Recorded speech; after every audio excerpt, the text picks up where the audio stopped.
Pretty nerve-wracking stuff. Just trying to get a feel for it. Let's see what happens. Terrified. Serious crash. Oh man, it's gone. Let's see exactly what happened there. That's bad. 181 mile an hour crash. Can't believe I'm saying it. Probably going to drive this car again today. Charge it up, give it a go again. Quad is ready to go. Please don't crash. Track start. Good luck. It was actually super fast. It was a good run too. It went to the left and it was already so far. I'm in the end of the runway, close to the blast pad. Now we're just trying to find it. Oh, here it is. It was a good run. Just a small skid in the end. 190. Not bad for the quad. Really good signs. Very interesting. All right, let's go back to the table. 190 miles an hour. So that's a personal best, of course, for this quad. We had no brakes because we lost the front shaft. I really don't blame those shafts though, because it's such a heavy car and they've done a great job until now. Wheels are absolutely gone. And try it again, but 190 on Gen Z's configuration.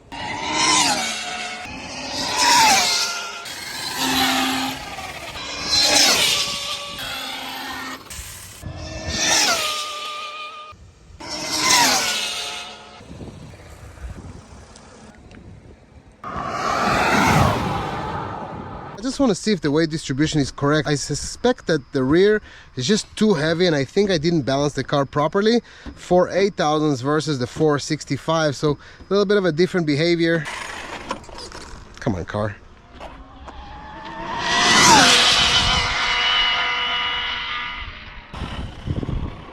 $199, great. Man, that's cold. Yeah. All right, 199 miles an hour. Pretty impressed.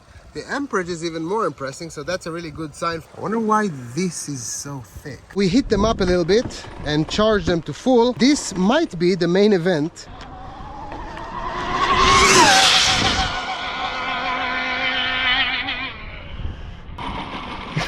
All the tires are blown. Stop, read.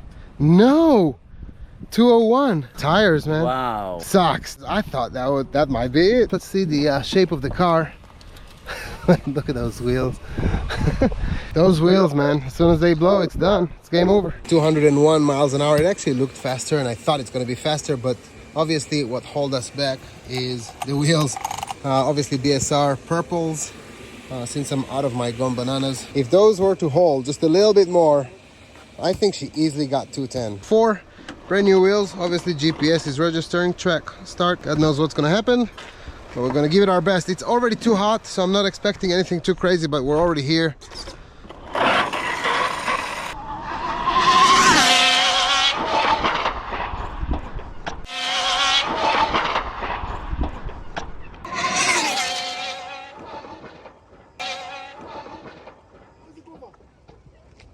That was it for this car.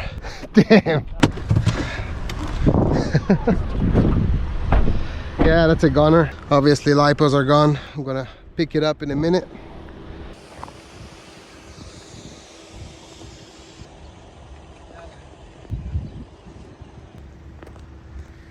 So what exactly happened out there? Starting with the quad, I think that's the easiest one to explain. The quad started as a joke, right? Let's see if I can fit 4 motors, 4 ESCs and a bunch of batteries in one RC car. And it worked. It was a concept build, but it suddenly worked, and pretty fast.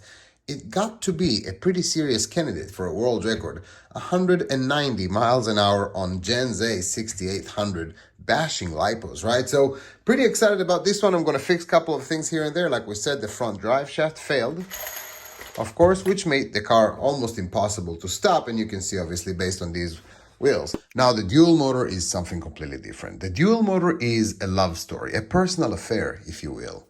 A love story that started in Florida about 3 years ago. You see, there is a really good reason why 200 miles per hour is called Mount Everest in the car industry by many. There is a really good reason why drivers are referring to 200 miles an hour as the wall. After all, 200 miles an hour is, well, just a number. Surely a very round number, a beautiful number if you will, but it's only when you start playing near the top of Mount Everest, you really start realizing that everything you know pretty much stops at 200 miles an hour. Bata Bata is the name of a dance we do down Johannesburg way. 196. 196. 198.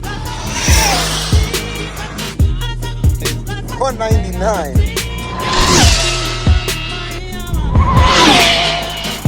$201. Read. 199 again.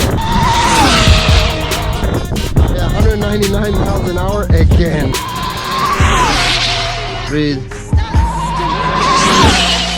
Stop. Read. 204. 204 twice, back to back.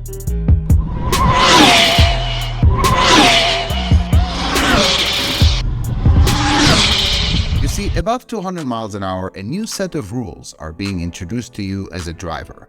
Rules that weren't such a factor until now, or at least rules that could have been bypassed by just introducing more power, wind direction, air temperature, sunny or not sunny, in the shade, not in the shade, elevation, road temperatures, humidity, how dry are your wheels, aerodynamics, precise weight distribution, and so much more. I started my journey about 4 years ago with a promise to myself that I will break the world record. I've been through a lot.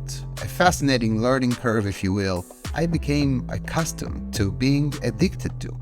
I've tried everything and shared my community as I went with a promise to myself that as long as I'm suffering, no one else will have to. Everyone wants me to break the world record. I get it. After all, I'm very close, closer than I was ever. To be honest though, what if everyone are just wrong? What if not breaking the world record and being just on the edge of it is actually the best thing that ever happened to me? If you think about it, as long as I don't break the world record, I keep obsessing over it and developing new parts to get me there. Parts that everyone can use and keep pushing the limits with myself.